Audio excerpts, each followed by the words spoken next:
Shalom, shalom, meus amigos, tudo bem? Estou aqui para falar um pouquinho para vocês a respeito da festa de Purim, que é uma festa que vai ser uma festa bíblica, tá? Que vai ser comemorada agora no entardecer do dia 23 de março do ano de 2024.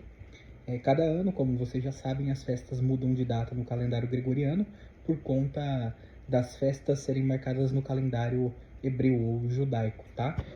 Apesar de ser uma festa bíblica, ela é diferente das festas que estão no livro de Levítico, capítulo 23, em que o Eterno diz que são festas dele.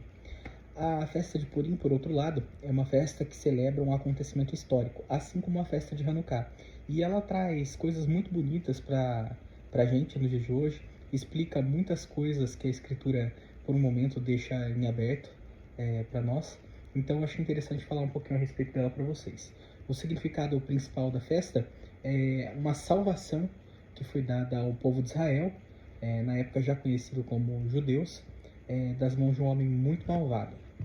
Curiosamente, essa história que é contada no livro de Esther aparenta um certo distanciamento, aparenta ter um certo distanciamento do Eterno. Nós não vemos nenhuma menção ao Eterno, nem a palavra Elohim, nem nada que se refira a um Deus todo-poderoso nesse livro do Tanakh, tá? Do Antigo Testamento. Para você que não sabe o que é Tanakh, que seria a junção dos 5 primeiros livros da Bíblia, Torá, que significa instrução, Neviim, que são os profetas, e Ketuvim, que são os escritos, que são outros livros, como Salmos, etc. E apesar da gente não ver o nome do Eterno em nenhum ponto desse livro, nós conseguimos ver a presença do Eterno nos bastidores, por assim dizer, agindo e fazendo com que as coisas aconteçam conforme a sua vontade. Tendo em vista que se o povo de Israel tivesse sido destruído naquele momento, nem mesmo menção a Yeshua, a Jesus, o Messias, o Mashiach, nós teríamos. Já que o povo todo seria destruído e, por consequência, a linhagem de Davi também se perderia integralmente.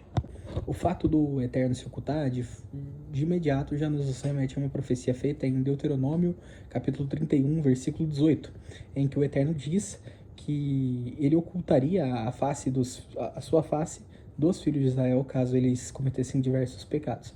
Lê com atenção o capítulo 31 de Deuteronômio, que você vai encontrar. E a palavra ali Esther, significa ocultar em hebraico. O próprio nome da personagem Esther, na verdade, já remete a essa profecia. Então o Eterno está oculto durante todo o livro de Esther. O seu nome não aparece, tem uma referência a ele, mas de fato nós podemos vê-lo presente em todos os pontos desse livro. Para que nós possamos entender como que o povo chegou ao ponto de receber uma ordem de condenação real, em que eles seriam sumariamente executados, nós precisamos entender da onde começa esse problema todo. Onde que a gente consegue ver que as coisas tomaram um caminho fora do normal e até o ponto de chegar um homem e doar toneladas de prata para que pudesse ver uma nação inteira dizimada e executada sumariamente sem nenhum tipo de julgamento. Para isso é necessário que nós conheçamos a origem desse malvado. A origem dele está descrita no livro de Esther, capítulo 3. Logo no primeiro versículo do capítulo, nós podemos ver que o malvado, chamado Ramã, é descendente de Agag. Ele é um agagita. E para nós podermos nos lembrar de quem é Agag, nós precisamos voltar lá para Gênesis, para Bereshit, para o princípio de tudo. Nós podemos ver nesse livro um impasse muito complicado entre dois irmãos, Jacó, Yaakov, e Esaú, Esav. Jacó, juntamente com a sua mãe, tomou a bênção das posses que não pertencia a ele como segundo filho, e isso gerou uma revolta muito grande em Esaú, e isso tudo gerou uma posição de ódio, vamos dizer assim, muito grande de Esaú para com Jacó. Nós vemos então Jacó se afastando, indo para a região de Aram para conviver com o seu tio Labão. Lá ele conhece as suas 2 esposas e tem 11 filhos e decide voltar depois de mais de 20 anos para sua terra, a terra de Israel. Ao chegar na terra de Israel, ele vai primeiramente ao seu irmão para tentar resolver as coisas e para que não haja nenhum tipo de derramamento de sangue ou briga com o seu irmão por conta do que houve no passado. Quando ele chega diante de seu irmão, ele se prostra, assim como todos os seus 11 filhos. Porém, um dos filhos não havia nascido ainda, Benjamim. foi o único que não se prostrou diante de Esaú. Esaú, aparentemente, naquele momento ficou bem com seu irmão, mas nós podemos ver, por conta das ações dos seus descendentes, que o ódio que ele havia reprimido por Jacó não foi nunca dissipado, ele nunca o perdoou de verdade. E isso fez com que os seus filhos herdassem o rancor e o ódio contra o seu irmão e contra os filhos de seu irmão e contra toda a descendência do povo de Israel. Isso fica muito bem evidenciado em um ponto muito importante da Torá, em que o povo de Israel está atravessando o Mar Vermelho, que não é Mar Vermelho, na verdade era um lago, chamado de Lago de Juncos. Se você ler no original em hebraico, fica muito evidente isso. E após eles passarem por alguns estágios, eles ficam num local chamado Refidim, que significa descanso. É um sinônimo da palavra Shabat. E lá, enquanto eles estavam em descanso, após terem passado por toda aquela situação, apesar de ser milagrosa, muito bonita, mas com certeza muito exaustiva para o povo todo, Amaleque ataca o povo de Israel por trás. Muitas pessoas pulam as genealogias e não notam, no livro de Gênesis, capítulo 36, que Amaleque é um descendente de Esaú, é um filho de Esaú.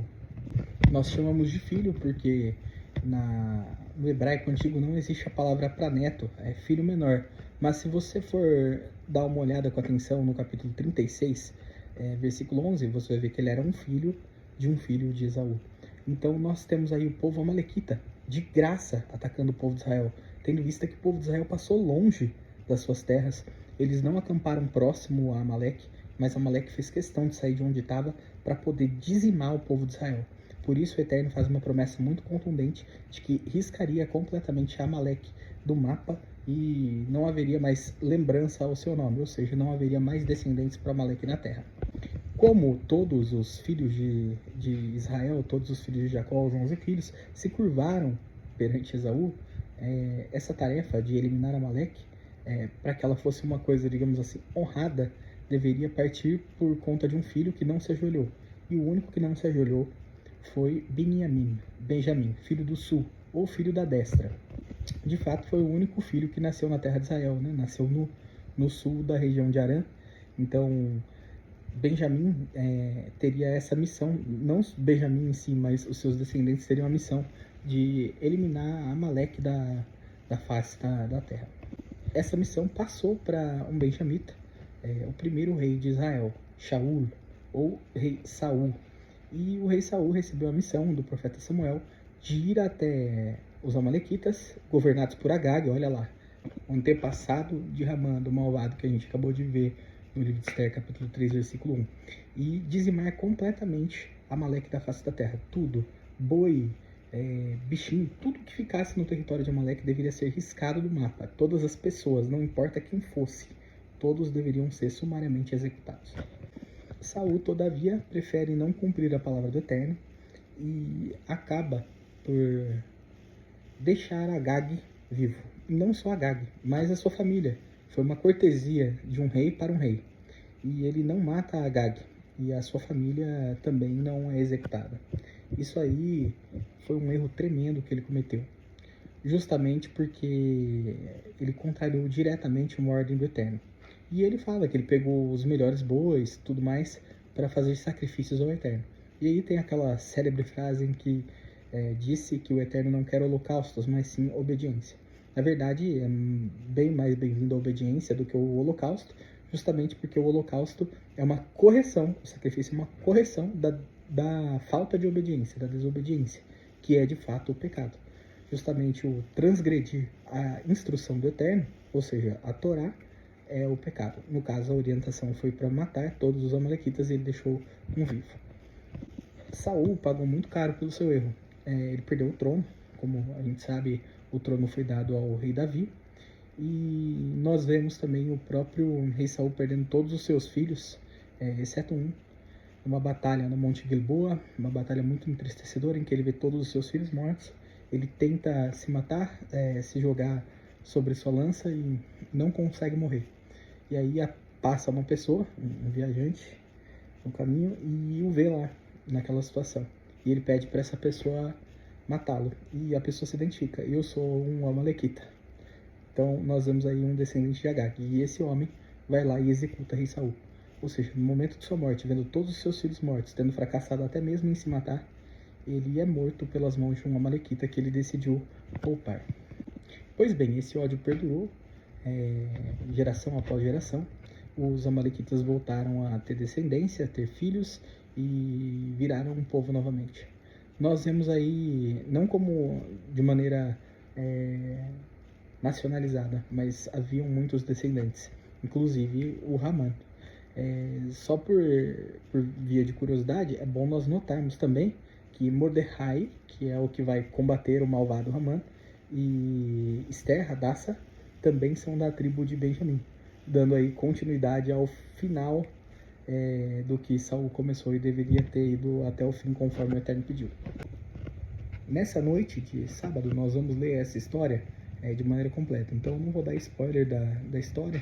Abra o livro de Esther e leia na sua casa, 23 de março, agora, no período da noite, leia a Megillat Esther, que é o livro de Esther, e veja por si mesmo a história e como que o Eterno faz aquele que estava embaixo, no fundo do poço, subir ao mais alto monte. E a festa de Purim é justamente isso, para aquele que está embaixo ter a oportunidade de ir para cima, justamente por obedecer e amar ao Eterno. Uma coisa que eu não posso deixar de mencionar é também a semelhança entre o tribunal que julgou os 10 generais de Hitler e justamente a execução de Haman e de seus 10 filhos. Haman tinha 10 filhos e uma filha. A filha se matou e os 10 filhos foram mortos, enforcados, justamente na forca que havia sido construído para matar todos os judeus. No livro de Esther, capítulo 9, versículo 12, você vai notar que os filhos de Haman já tinham sido executados. Ele fala, olha, eles morreram, e o que mais você quer que eu faça? O rei pergunta para Esther. E Esther fala para ele, conceda que os filhos de Haman sejam mortos amanhã, conforme o que foi feito hoje.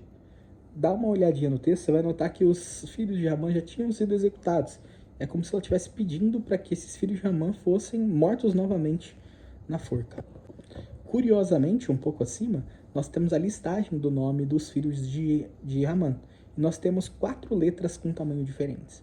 Nós temos 3 letras menores e uma letra maior. Nós temos um Tav pequenininho, um Shin pequenininho e um Zayin pequenininho.